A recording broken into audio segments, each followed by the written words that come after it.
Well, I've got a little time. I'm going to run this beautiful blue Nova on the dyno here. I've got it up to operating temperature. Made a whole bunch of changes to the carburetors. It should be running a lot cleaner than it was. I've had it idling here for a bit and it's not fouling plugs. It's actually a touch lean on the idle. I need to actually fatten them up a little bit. But we're going to make a pull, see how this thing does, and let's see if we've made improvements. I think it made 430 the first pull I did, 460 the second pull I did back when I did this thing initially. So let's see if we made some improvements.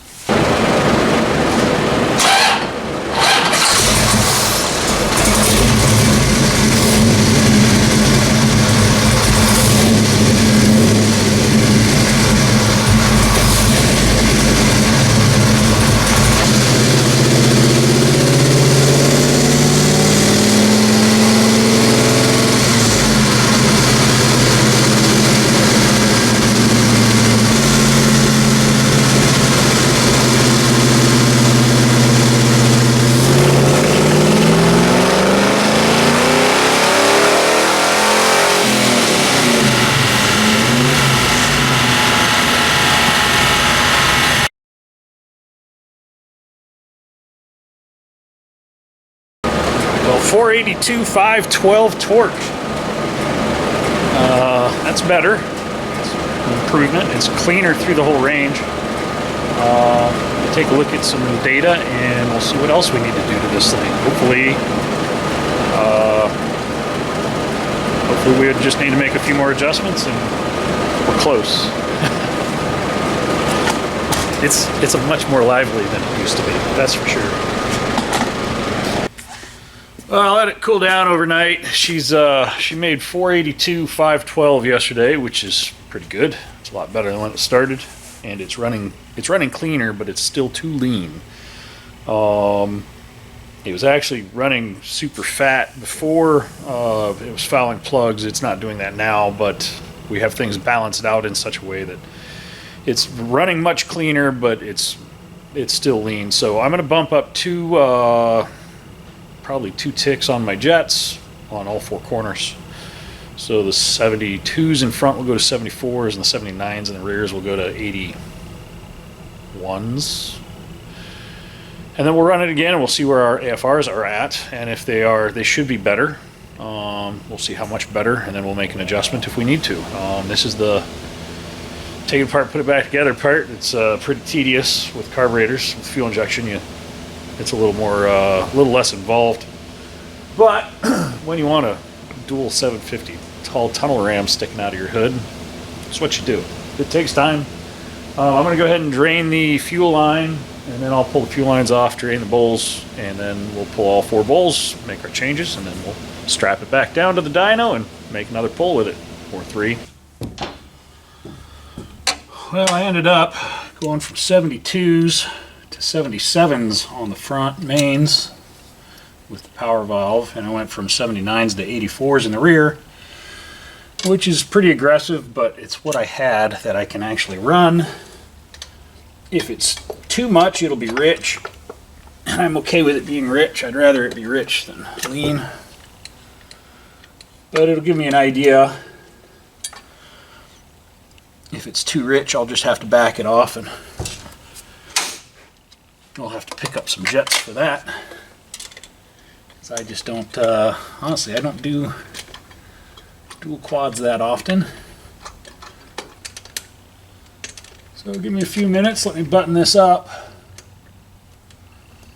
Make sure everything's tight. I will recharge my fuel bowls, check for leaks, and then I will have to bring it up to operating temperature and get it all set up on the dyno. When I set up the dyno, I should have moved it about a foot farther in the building, because then I could just leave the car strapped down and close the garage door. But this car hangs out through the door a little bit, but not a big deal. Ooh. My wife's not going to like this cologne. Petrol.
That was not a good reading. We're going to try that again.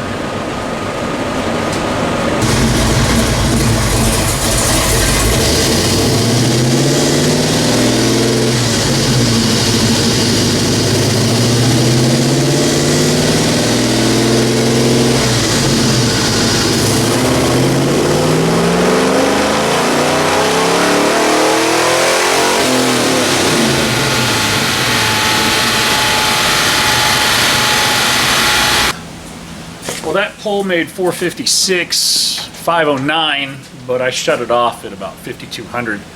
This tunnel ram makes its power in the probably 6,000 to 7,000 RPM range, and I'm still trying to get the carburetor close to where it's not pushing 16 to 1 air fuel. So I've got it down to 14, but then it thins out on the top end above 4,000 RPM. So I'm going to up the jets more, give it more fuel, and we'll see where that puts us. We're closer. I need to see which jets I have that I can do 2 carbs with, and we went up 5 sizes, and we came down 2 points, so probably go up another 2, which puts me at 86. 79. I have the 79s. I don't have the 86s. So I think we'll pick up some 86s, 87s, 88s, and 89s. So we'll get those coming for Monday. I'll make some more adjustments, and then we'll do another pull. So this is that process to get to that one big pull on a dyno where everybody's like, yay! There's a lot of work to get to that point. But it's running better, it's running cleaner. I'm gonna let this thing cool down. I'll pull a plug out of it. My idle's pretty lean, so I'm gonna give myself a little more on my idle circuits. And then we'll figure out what we need to do next. I might have to tinker with the air bleeds. I don't know yet. We'll figure that out as we go. Keep on trucking. It's mildly terrifying running this thing to 7,000 or 8,000 RPM. And that's the operating range of this intake, is like 4 to 10 probably. I suppose, you know, it is what it is. If the engine breaks in half, the owner still owns both halves. That's what Bob always used to say. Pretty cool car. Moving along. Alright, so I decided to do a quick pull on this. I just brought it up to operating temperature. I'm going to try and pull it all the way to like 6,500 RPM, so that it might off a bit a little sooner than that. And I need to see what my AFRs in the car are reading, and I can't pay attention to all this stuff all at the same time. So I'm going to use the camera to see while I make the pull.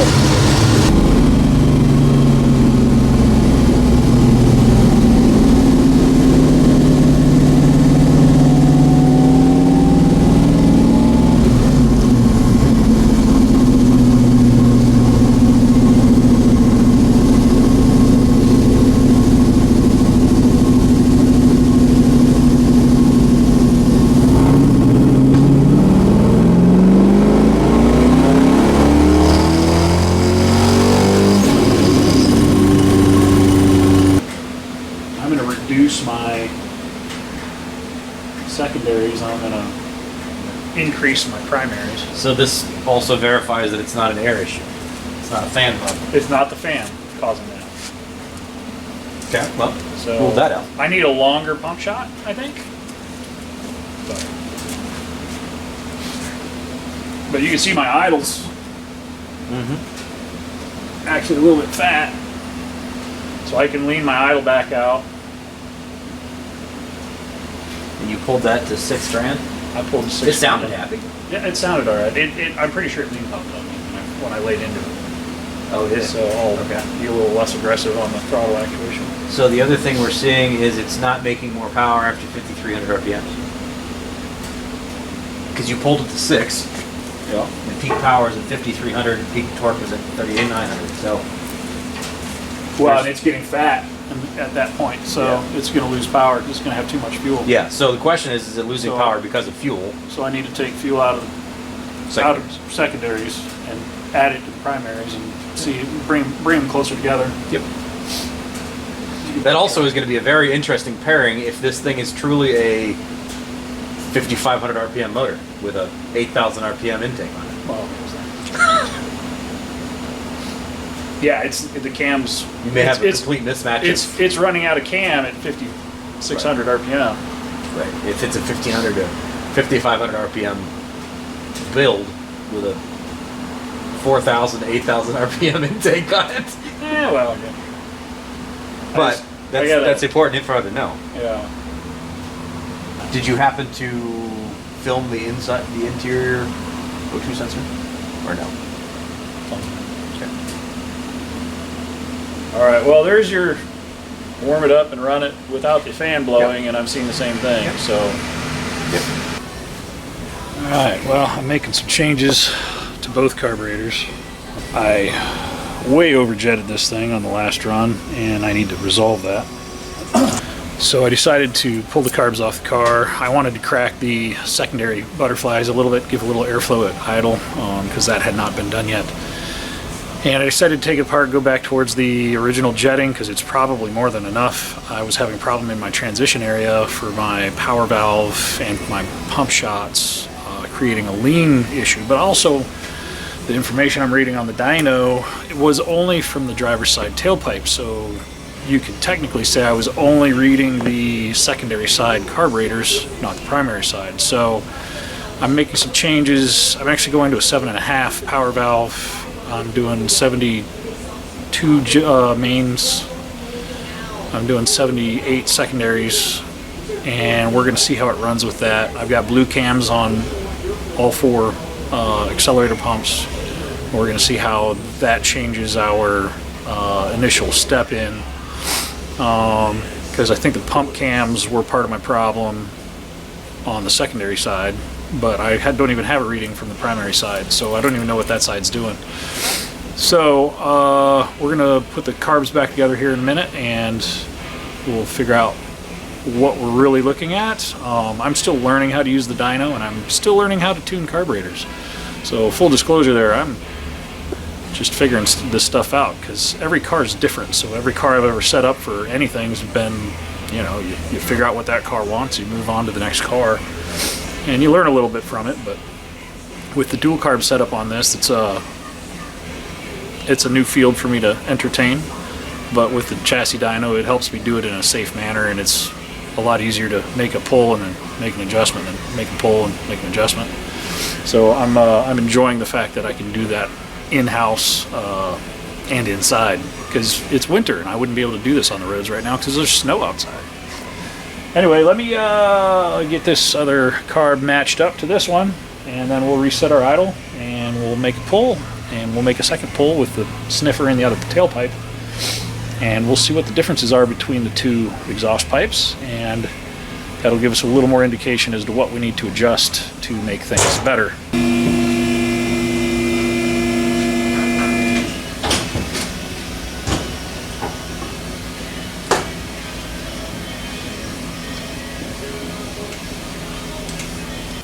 Alright, well, I have the carbs all put back together. I had a little fuel leak, because that happens, and so I let the car sit for a couple days, and I just fired it up. I retuned my idle.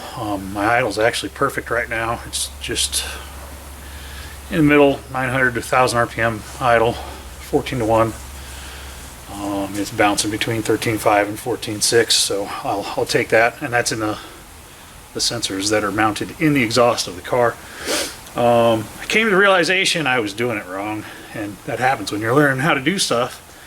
I've never set up a dual quad on a big block before. I've done tri-powers, I've done electronic fuel injection systems and single carbs, but I've never done a dual quad. And I made the same mistake everybody does. Oh, it's not running right, throw more jet into it. No. One of these carbs is jetted at sea level, which is pretty much where I'm at, to run this engine. It probably would need a little more jet because this thing's huge, but I don't know. I'm not setting it up for 1 carb. I'm setting it up for 2. I started to you know, I'm learning the machine and I'm learning the dual quads, and I kept seeing a 2,000, 4,000 RPM lean condition, and I finally realized, oh, my secondary pump cam and my secondary pump shot are probably not correct, causing that that lean spot, because I was also reading the exhaust tube that is being run by the secondaries. So I'm going to make a run with the AFR on the dyno on the passenger side tube, and then I'm going to make a second run right after that on the driver's side and see what the differences are in the RPM ranges and the you know, where the lean spots are.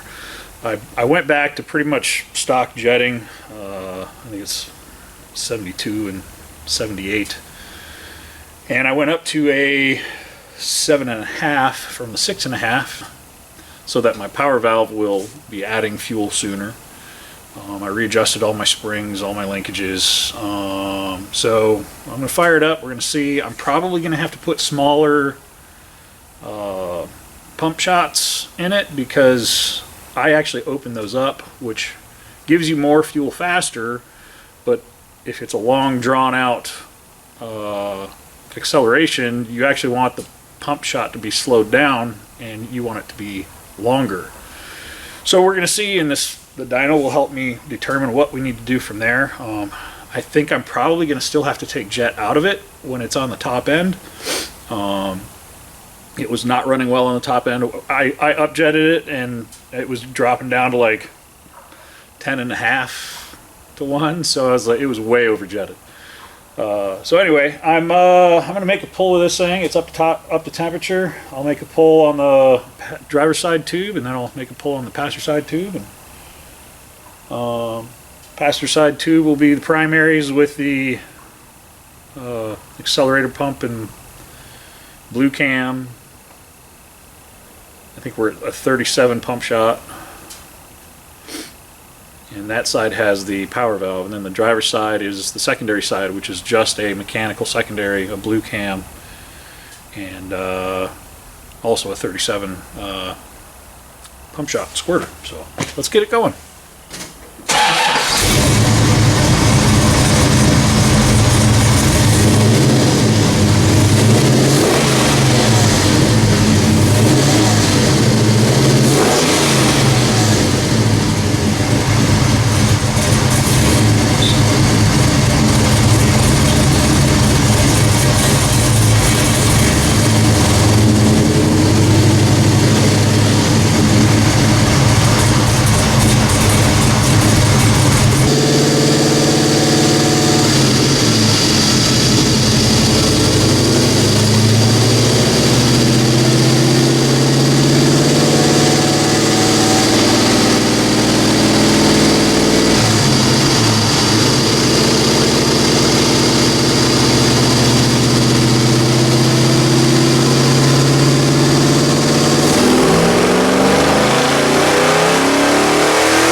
Well, that was a much better run. Our horsepower and torque numbers are a little lower. We're at 440, 487, but I'm not going for peak horsepower numbers. I'm going for good drivability and good throttle response, which I don't know, you could probably tell my throttle response was amazingly better than what it was. I've still got that initial rich when I pump into the gas, which I believe is going to be my pump shots. So I'm going to make my pump, my graph, it goes slightly lean, then it goes rich, and then it goes back up to lean. So I'm going to change my pump shots to a smaller, my squirters to a smaller number, because that should decrease the sine wave. And as I'm in my mid-range, it's right where I want it to be, and then it drops off going fat after the fact. So I'm going to tune my squirters a little bit, tune those down a couple steps, and we'll make another pull. We'll see what it looks like. Alright, so I made a single adjustment. I adjusted my shooters from 37s back down to 31s, which are the factory shooters that come in these. I'm going to make a pull, we'll see what it does. I'm expecting my initial sine wave to balance out a little bit, because it's going to be giving less at the start and more after, so it's going to prolong that pump shot and hopefully balance out my AFRs in that part of the range. Let's see what it does.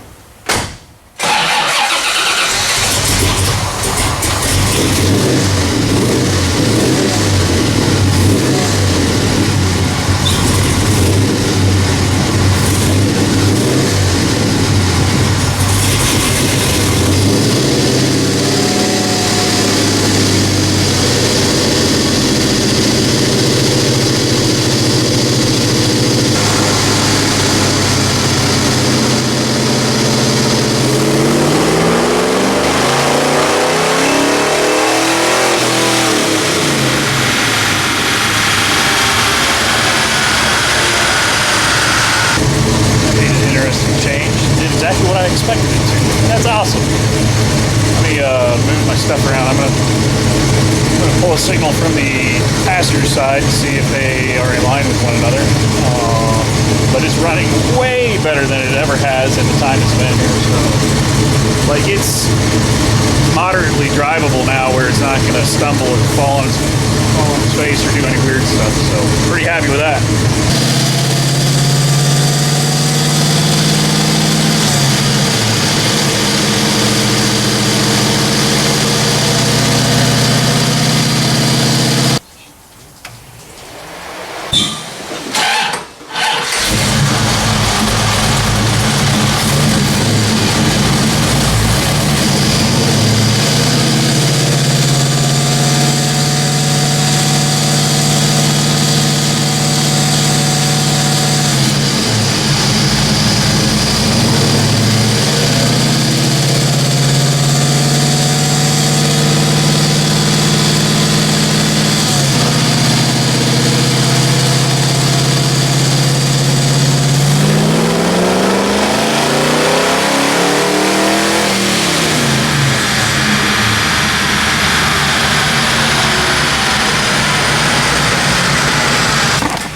This car has an amazing cooling system.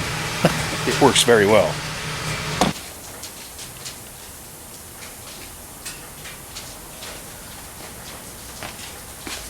Well, that's a far cry better. Well, with that, it's a far cry better than what it was, even just in the last couple runs I've done. So I'm going to keep playing with my squirters. I'm going to bring my squirter up like one tick and see if that cleans me up a little bit. I think it will. My AFRs are off from the driver's side to the passenger side by one, by one tick. So I'm reading, 12.5 on here and 13.5 over there. So I got to figure out what I got to do to balance those out. That's probably going to be in the accelerator. Probably the power valve circuit. Because if it's going too rich too soon, then maybe I'm too high of a power valve. So I'll play with that. And I've only been reading off the secondary side for the first part of this. So now I'm going to be doing two pulls, one out of each tailpipe, because I don't have a dual sniffer, so I can't compare them side to side. But hey, it's headway. We made lots of progress. The car's running way cleaner. Definitely revving faster. We're over 500 crank, probably close to 600 torque at the crank. The last couple pulls were 440 wheel and 487 torque. So we're in the ballpark. The carburetors are looking good. They're looking a lot better. They're much cleaner, much snappier. So I think we're going to shut this one off right here, guys. I'm going to go take a couple days off. It's the holidays. Spend some time with your families. Say hello to people you haven't said hello to in some time. And have a safe day. We'll see you on the next one.